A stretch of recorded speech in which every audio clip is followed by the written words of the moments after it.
Sorry, can the sound be louder?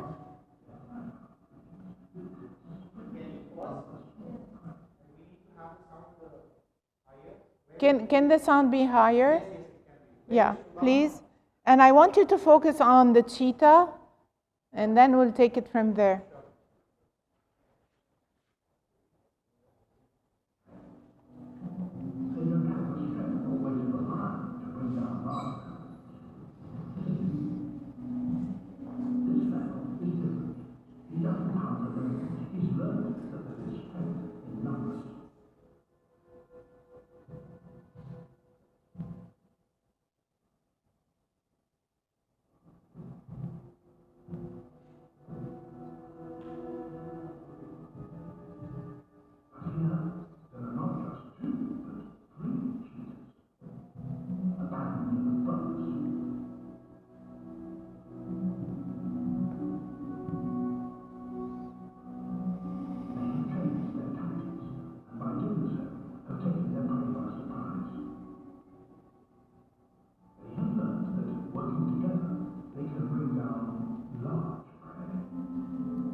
Thank you. Can we please move to the slides? Before I explain whatever I need to explain, what did you observe in that video? Yeah. And please raise your hands whenever you would like to share. So what did you observe in that video? Yes, please. Teamwork. Thank you. What else? Yes? Planning. Yeah, thank you so much. Sorry, because of no mic, sometimes I might. Yes? Focus. Coordination. They had a goal to have a goal. A goal, yeah. They were working toward it. Because of the goal, they had a plan, and they had everything in place. Okay. Yes. If there was no goal, there would not be anything. Thank you. Yes? Flexibility, agility. Yeah, thank you so much for sharing. All of you, what you've mentioned is correct, but I would like to focus on the cheetah's speed itself. You know that it's the most speedy creature on earth, and its speed can reach 58 miles per hour. But what makes it so skilled? Is it only the speed itself? Someone mentioned a very important word here: flexibility, agility. The minute the cheetah notices that its victim is changing track or changing a path, it has the ability to lower its speed 9 miles per minute. 9 miles per minute in order to jump on its victim. So it's agility, flexibility, and its way towards how it responds to change. And this is exactly what Leadershift means. Have you ever heard of that word before? Leader shifting. Whenever there is change that we face in our organization or even our personal life, we need to have this flexibility to change our path and mainly our thinking. If we keep on thinking the same and every day change is occurring, we might die. We don't have to die physically, but we can die as an organization, we can die as a team if we do not follow up and have this flexibility and agility in our thinking. The leader should be able to mind shift whenever they face change. And we can call it also mental flossing. Exactly like dental flossing, we need to mental floss from time to time in order to see things differently and perceive things differently whenever change is coming our way. And what is happening nowadays, change is coming so fast. So forward is shorter and fast is faster, especially in the age of AI and the metaverse and whatever the future is beholding for us.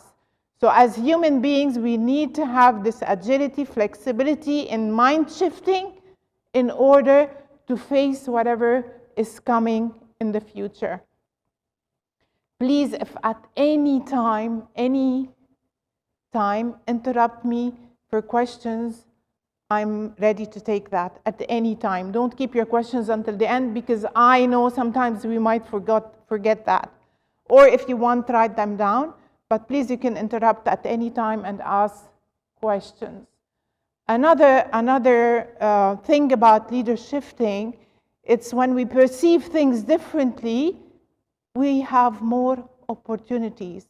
But if we stay in the same box, if we stay in that same mental condition, if you want, or that same state, stereotyped thinking, we can never see the opportunity that presents itself.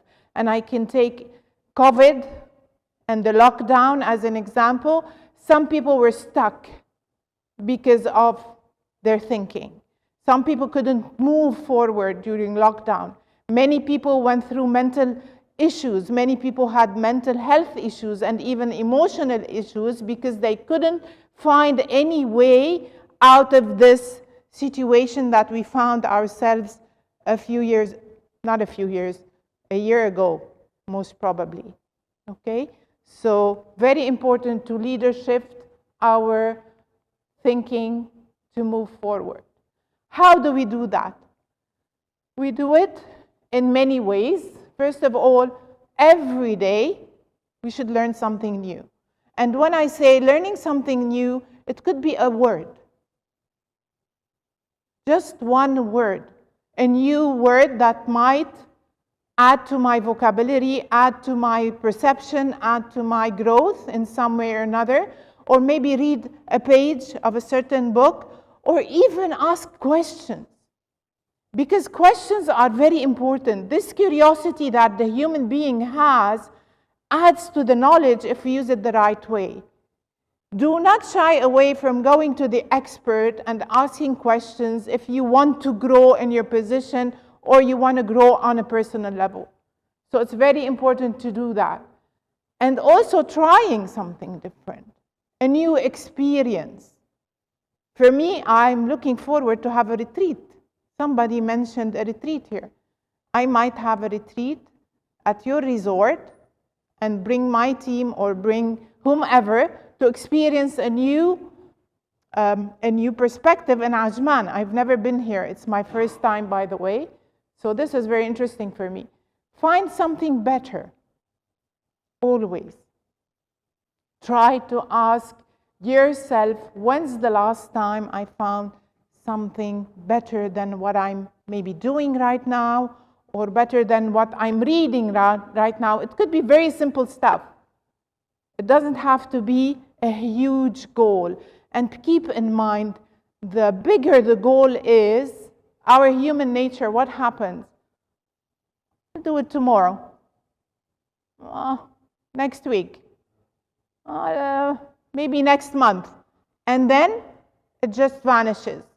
Small steps, small goals, it will get you there. So keep this in mind as well, and always see the big picture. Always see something bigger. Why? Because we grow into our vision. We grow into our purpose. We grow into our why. And always our why and purpose has to be bigger than we are, so we can grow into it. And the whole journey of life is about purpose, in my opinion, and it's about our why. Why am I here? What is my purpose?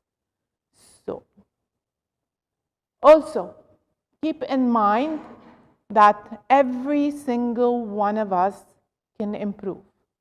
It's not for particular people or for special people or for the intelligent or you name it. Each and every one of us can grow and can become a better person.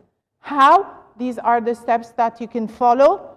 You have to continually learn, unlearn, and relearn. What does that mean? Again, we go to the flexibility and agility of the mindset. If I am a stubborn leader, or I am someone who really believes in whatever rules I have put, whether for my team, myself, my organization, and no matter whomever comes to me and speaks about something, or says a certain opinion, or shares something with me, I'm stubborn. I'm the right one. And my way, it's either my way or no other way. The leader has to have this flexibility of learning, unlearning, and relearning. This is how we grow. And if you have questions, please, I repeat anytime. People, why did number 2 you think is important? Value yesterday, but live in today. Because the past and the future are not in my grasp. The past is a memory. And I cannot do anything with a memory. I cannot improve it. I cannot make it better. It's just a memory. But it's very important to heal from that memory if there is any trauma or anything that happened at a certain point. And the future is imagination. So, value the today, plan today for the future, and you will get there. Rely on speed, but thrive on timing. And as I mentioned, this era is the era of fast is faster and forward is shorter.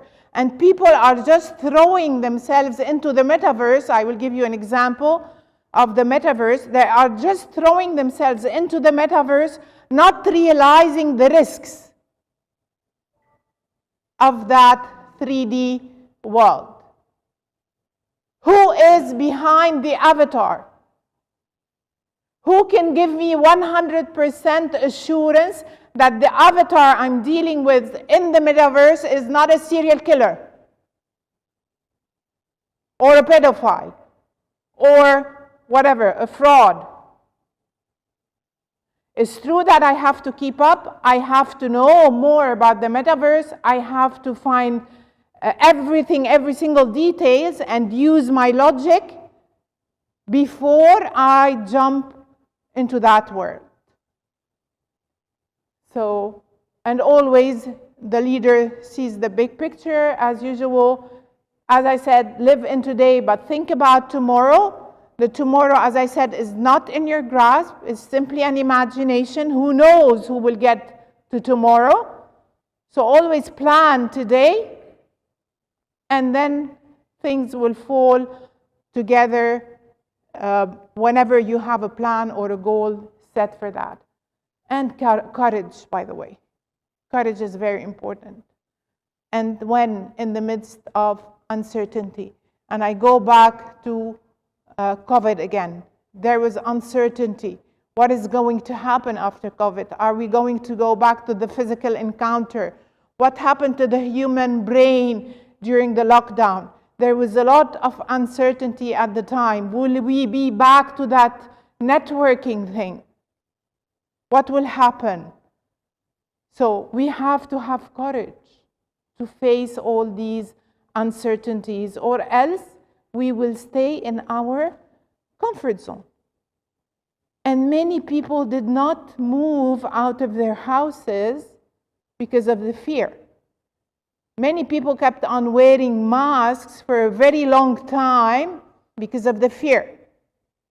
And let me share with you this example. I met a friend of mine a few months back, and she has had a baby during COVID. She has 2 children, and then the last baby she had it during COVID. And you know, they call them the COVID babies. And there's a study that is being done, and she told me, Sadiqa, this is very true. I'm experiencing this with my COVID baby. What happened is that the COVID baby was at home only with father, mother, and siblings. And these were the people whom he saw the facial expressions and the body language as it should be. But once the baby was taken outside and everybody were wearing those masks, the baby couldn't see what was in the eyes. He couldn't read facial expressions. He couldn't understand what the other, what was the other reaction towards him or her. And what is happening now, she's having a lot of difficulty, although the baby is going to the nursery now, but he cannot have an interaction with other babies. And it's the same for the babies that were born in COVID. They are very shy, they are introverts, and it's taking a hard time to get them out of this situation. So we have to have courage during times of uncertainty if we want to move forward. Okay. Starting with leadershifting. I need to leadershift from soloist to conductor. Before I explain, would like to hear from one of you here to give me 5 traits about a role model leader in your life. What kind of person is he or is she? Can you give me 5 traits? Or you can jot them down on paper and then share them if you would like to.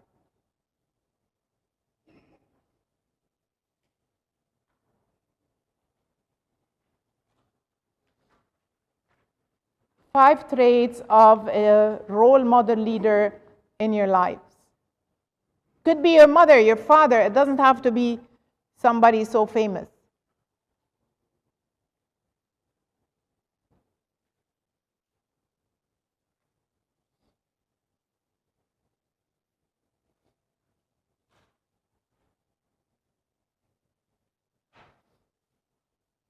And I want one person to share.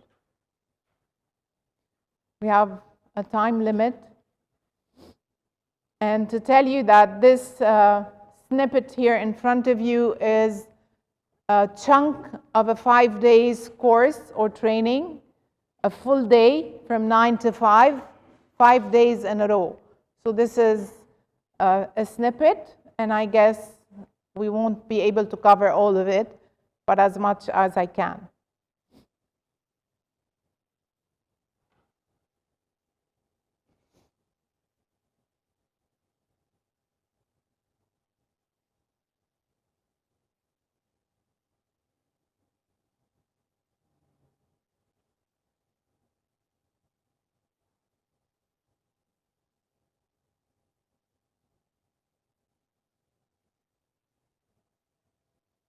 Who would like to share? Yes, please, go ahead. Trustworthy, energetic, kind, smiling, transparent, and flexible. Okay, did you hear him? Can you repeat and raise your voice? Trustworthy, energetic, kind, smiling, transparent, flexible. Okay, amazing. Thank you. Yes, those are one of the main traits of a good leader. And when I say soloist to conductor, when you lead as a solo, it's all about you. It's never about the other. But when you are the conductor, exactly like the conductor of an orchestra, you have to be aware of your team. Each one of your team is playing a different music and a different tool, a different equipment. You have, as a leader, to be aware of each and every member on your team and be a conductor instead of a soloist. And the mind shift would be from competition to completion. We are not here to compete, especially when we're working as a team. We are here to complete each other exactly like a puzzle and putting the pieces together. And exactly like an orchestra, you cannot do without the piano, you cannot do without the violin, you cannot do without the drums. You need all these, and this is how people are. Each one of us has a gift. Each one of us has a skill. Each one of us has a talent. And we come together to create that beautiful tapestry or that beautiful puzzle of a team in order to lead the organization towards its goals and towards its productivity at a certain point. So all these are how you shift from a soloist to a conductor. I'm not going to be reading, so the presentation is with you guys. You can share it with your team. I have no issue with that, so they can keep it with them. Because of time and shortage of time, we need to move forward. So also to leadership, we need to leadership our thinking from goals to growth. Again, goals are about me, my goals, where I want to be in the future. But growth is about me and the team all together. And this is how we shift and what happens when you think growth and not goals. Instead of being goal-oriented culture, you will be a growth-oriented culture. And I guess this is happening right now in the room. You're all growing together, all of you. And then instead of values achievement, it would be values development for the team, for the organization. And instead of focusing on status, on your title, I am the manager, I am the head of I don't know what, the CEO, it would be on stretching. And what do we mean by stretching? Stretching myself as a leader to cater to every single member on my team and to help them grow in order to reproduce leaders. I don't want them to remain followers. I want them to become leaders. And we do that through a growth shift in our thinking. From perks to price, another shift. Who knows what perks mean? Sorry, I have lots of activities, but I'm skipping all this because it takes time. Perks is only about the material thing. But when we talk price, it's not the price on the tag. It's the price I'm going to pay as a person, as sacrifice for my team, for my organization to grow. And my thinking will shift from how will this decision affect me to how will this decision affect others? How will it affect my team? It will shift from how long will this take me to get the money or to get the whatever at the end award, to how far can we go, all of us, as a team. What will you give me to stay in the game? Again, for the money. How must I give to stay in the game? So it's about sacrifice for the whole team, for the whole organization.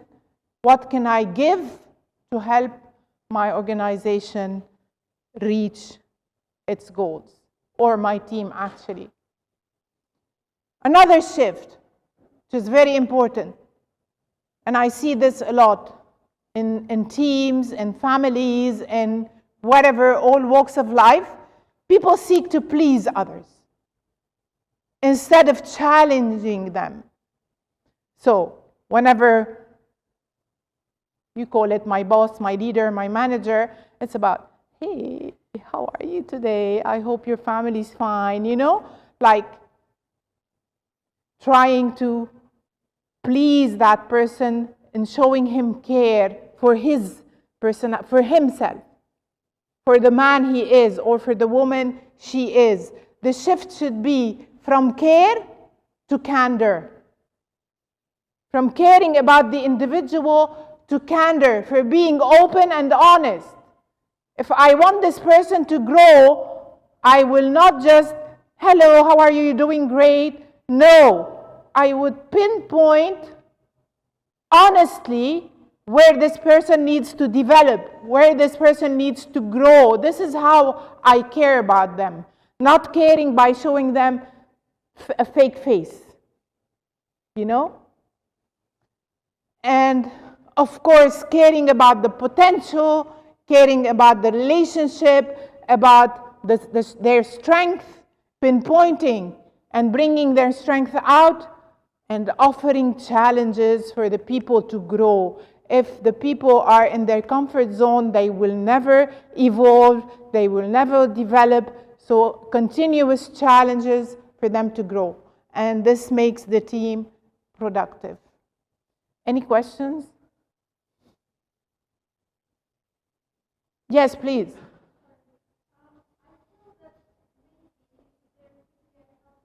Can you please raise your voice?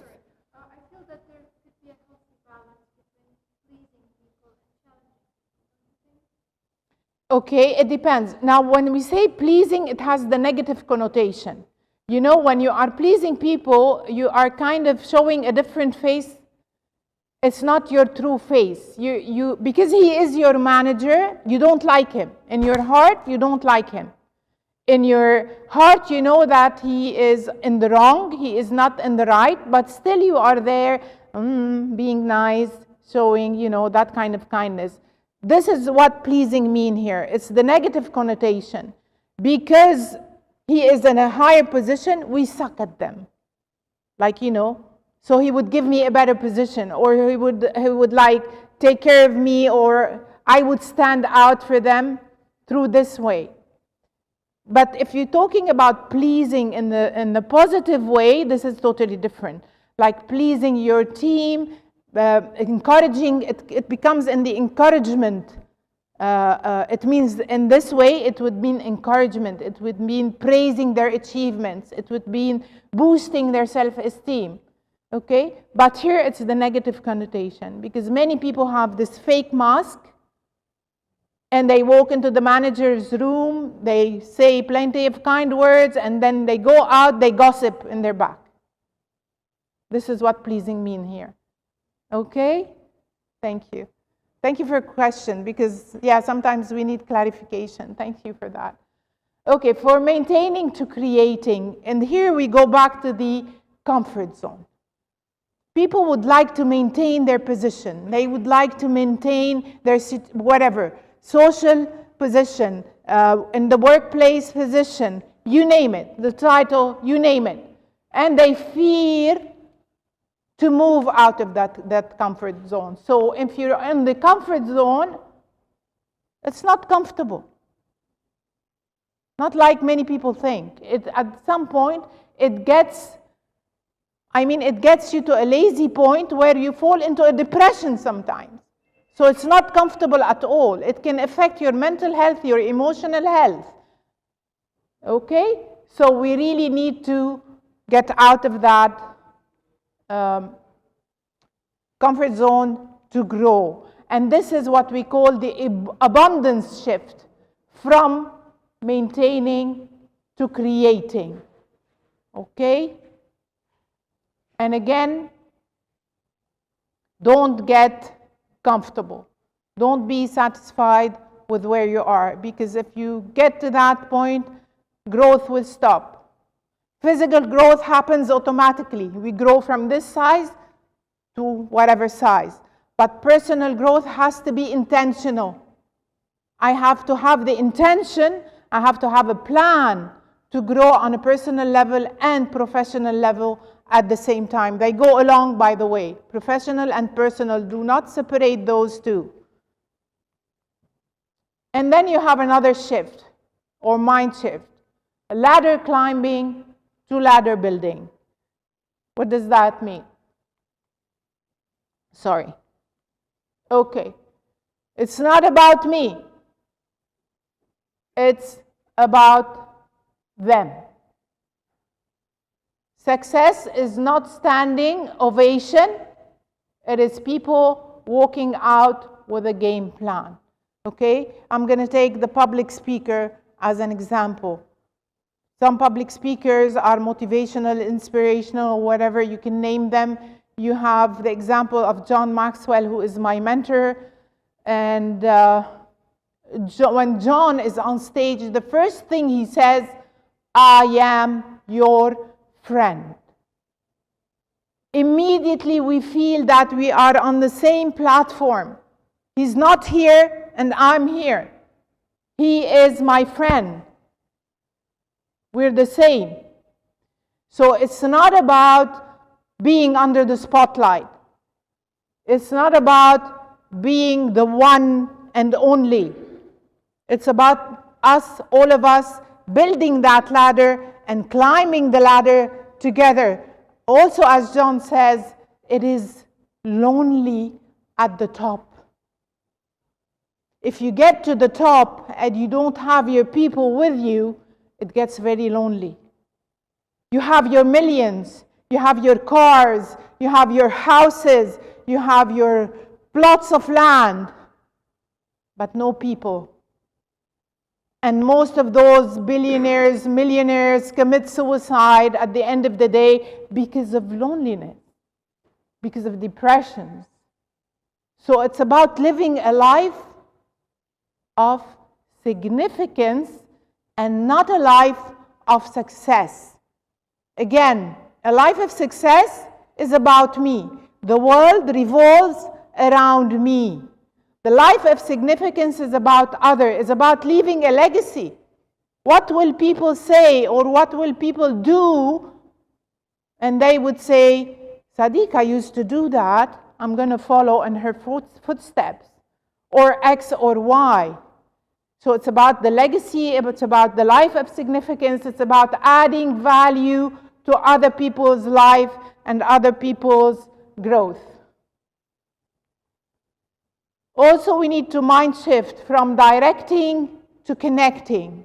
And this is very important, because many managers or many bosses, or you name them, or even leaders, they fall into that trap and they start giving orders and directing where the team should be going, and there's no connection, no communication between them and their team. And there will be this disconnection, and each one will be doing whatever they will be doing, and there will be no symmetry in the end result, and conflict will arise. So how we do that? Usually the people who have the directing traits or character, it's about being authoritative, talking from top down, enlisting, assuming, while the other is collaborative, listening, and side by side, and empowering.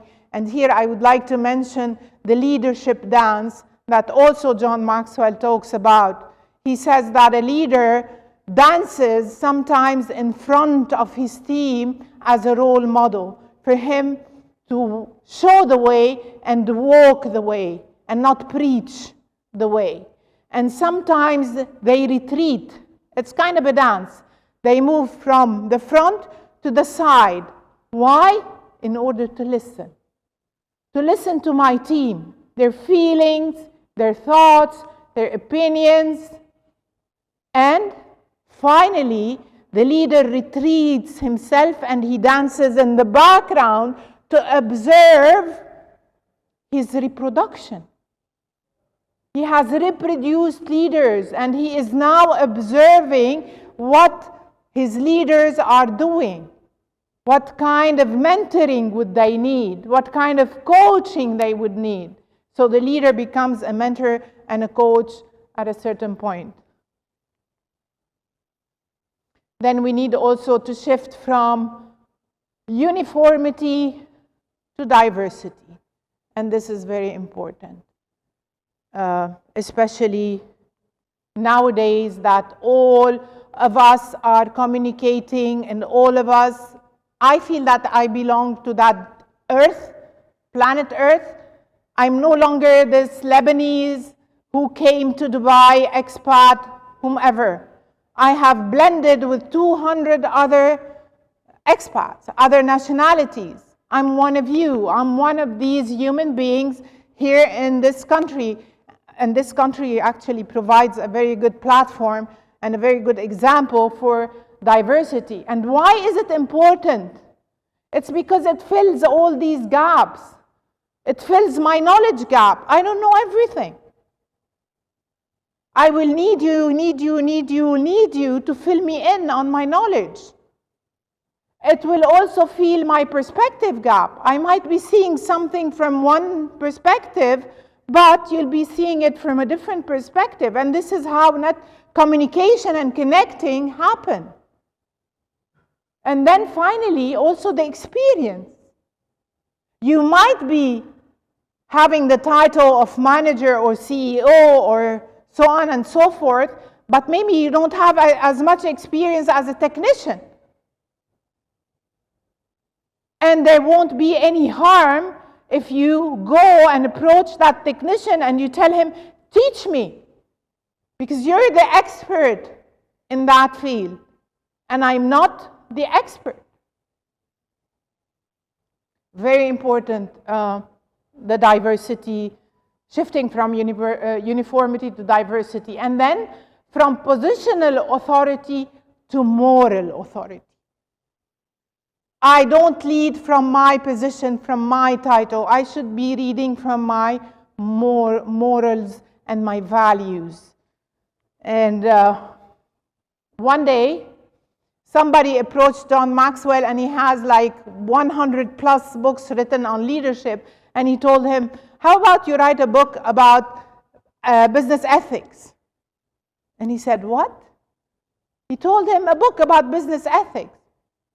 And Maxwell answered, there is no such thing as business ethics. Either you have ethics, either you don't have ethics. Because this is implemented in your life, not only in the workplace. You cannot have ethics in the workplace and then go home and beat your wife. You cannot have ethics in the workplace and then go to the supermarket and steal something and put it in your pocket. So it's all about ethics and leading from that moral authority and not the other way. From trained leaders to transformational leaders. We all get trained to to become leaders. But at some point, I need to leadershift and move towards what is called transformational leadership. Why? Because this is not only about theory anymore, it's about action.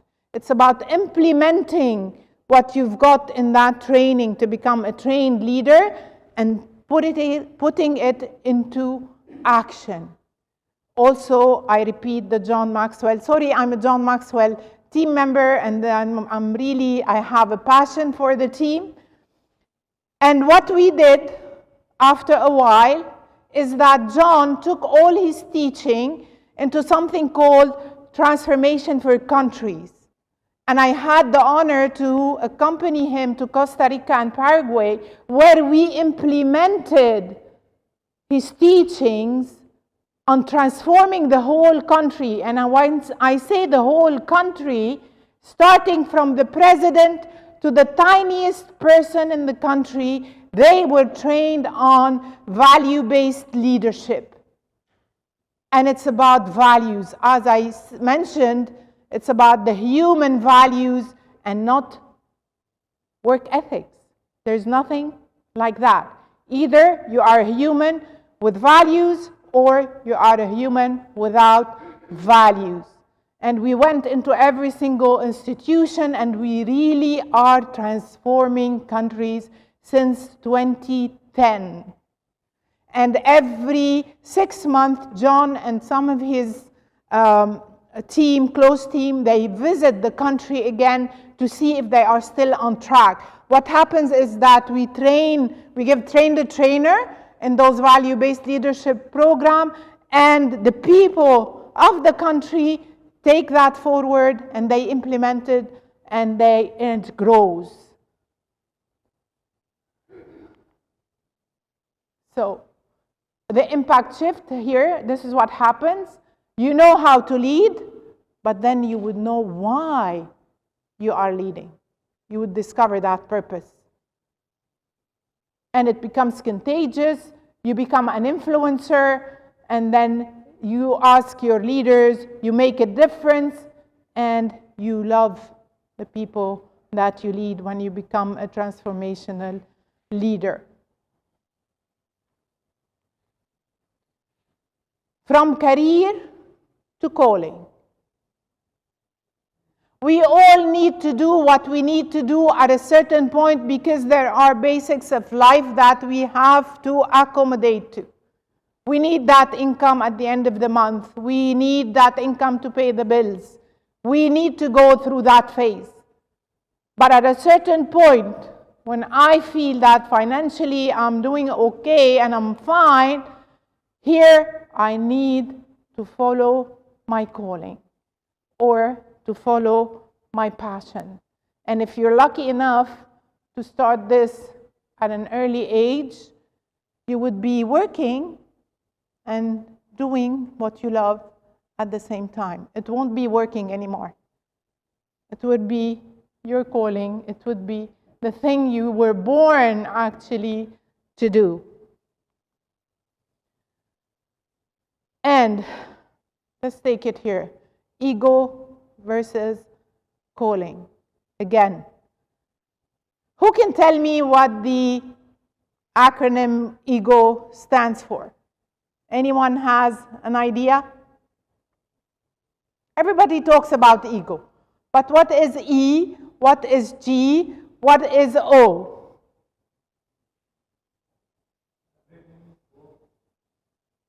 Everything?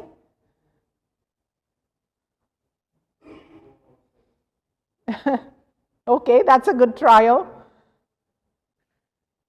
For a leader to become a transformational leader, he has to put his ego on the side. Because again, ego is all about me, it's all about my pride. And ego stands for edging God out. Edging God out of my life. And when I put God out of my life, values crumble. Ethics disappear. My pride takes over, and I lead from my ego. And when I'm following my calling, my ego disappears. Why? Because, listen to that. Purpose precedes existence. God has created my purpose before I existed. He created me for something. There are seeds inside, in the heart, already there, planted by the Creator. We only need to discover those seeds and water them in order to find your purpose, in order to find your calling. And as I said, I cannot do what you guys do. We complete each other. We are unique because of that calling. Because the purpose precedes existence. This is why we are unique. We were born to fulfill something. Find that something. And unfortunately, what happens at the family, starting with family, going to school, going to the workplace, and moving onward, all people focus on our weaknesses and not our strength. My strength are the seeds that God has planted already. If I am in the family, my father wants me to be an engineer and I have nothing to do with engineering. And I'm raised to be an engineer by force. And I go to school and I fail my math. And the teacher would go to my parents and they would say, get a tutor for your son or your daughter in math. While my son and my daughter they excel, for example, let's say in sports, in arts, in, I don't know, biology maybe. Instead of investing in their strength, we invest in our weaknesses. We move to the workplace also. They need training on, I don't know, writing skills maybe. But this is their weakness. What is the strength of my team? This is where I should invest, and this is the training I should be giving for them to develop, for them to grow, for them to become transformational leaders. Ego drives you while your calling draws you. The ego always tells you, you have nothing. You're not enough. All these words we hear in our head. And definitely it will lead to mental health issues with some people who don't know how to control their ego. Where your calling is about feeling of not expressing something, not sharing something with others, not adding value. The calling focuses on your being, on your existence, and not on the doing. You need silence to survive when it's your calling, and so on and so forth. Sorry, because the time is short. I couldn't go further. If you have any questions, please go ahead. I'm ready to answer.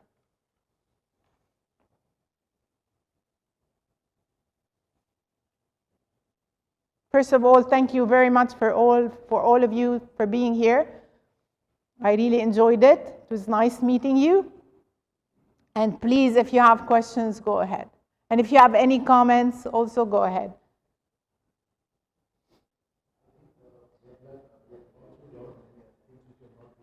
We have been, but we have not seen a description.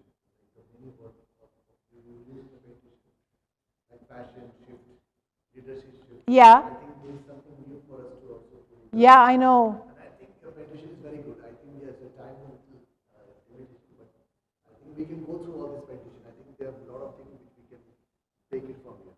Yeah, this is what I said. These terms are used for the defining radiation quality. That's so true.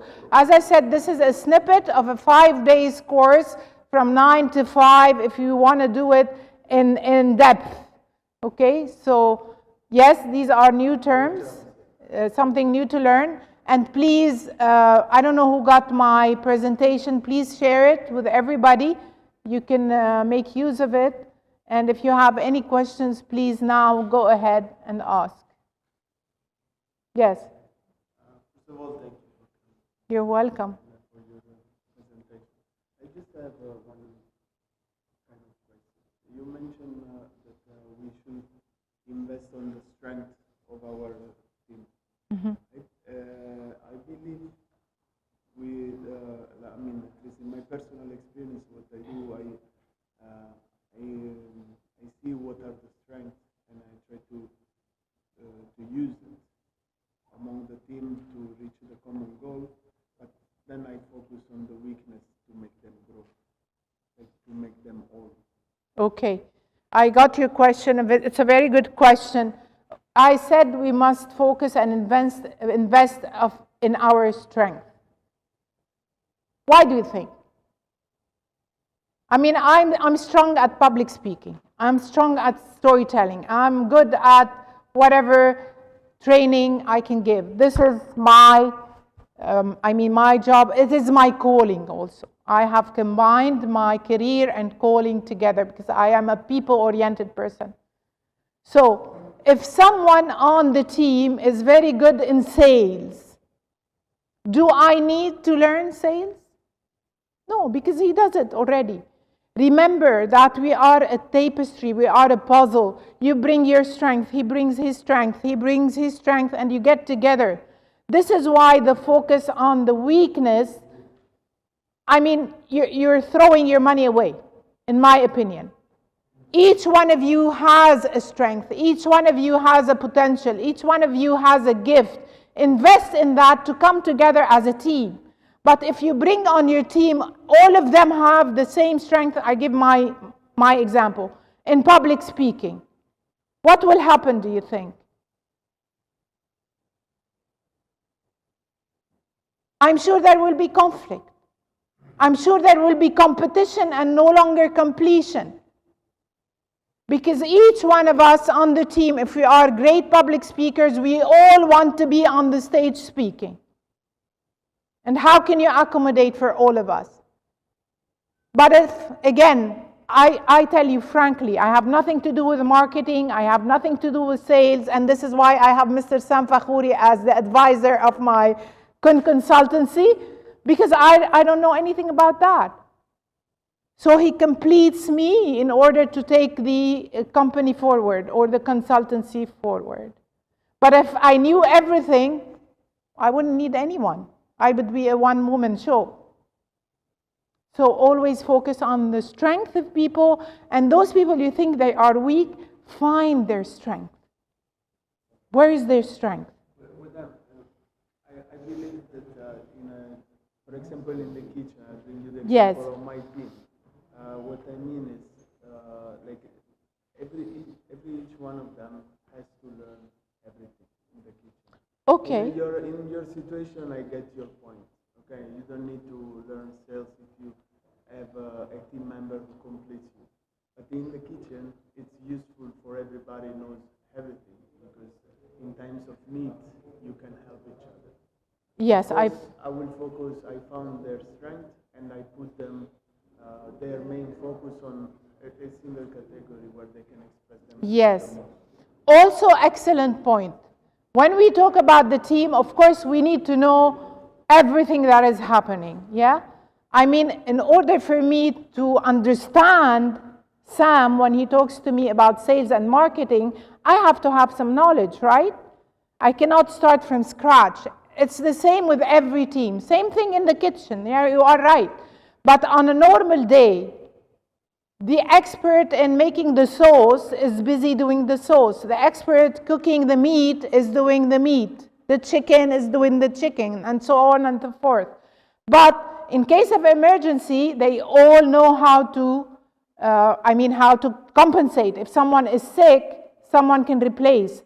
I fully understand what you mean. So definitely yes, but he doesn't have to be the expert. Not everybody has to be the expert in everything. Yes. Yeah. Yeah. Any other questions? Yes. Sorry, just a comment. We are planning actually to send a lot of introduction sessions about the value-based program. You see, this is the sales coming. This is where we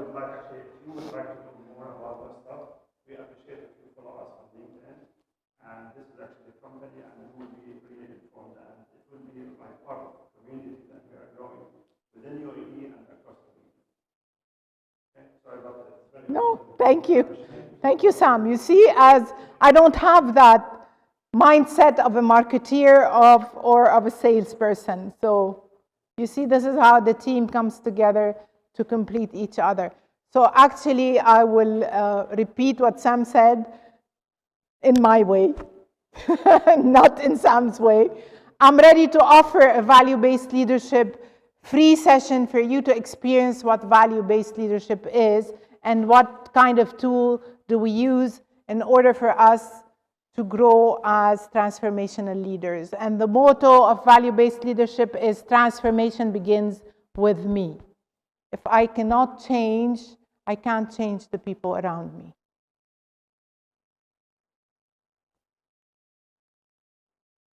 Any other questions?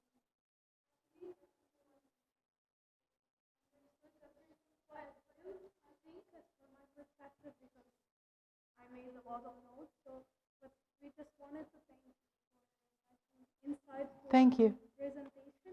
Like me from my side, actually, it was something very new for us, and we will definitely learn more about it.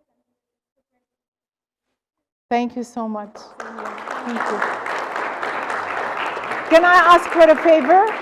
Can we take a group photo? Thank you so much.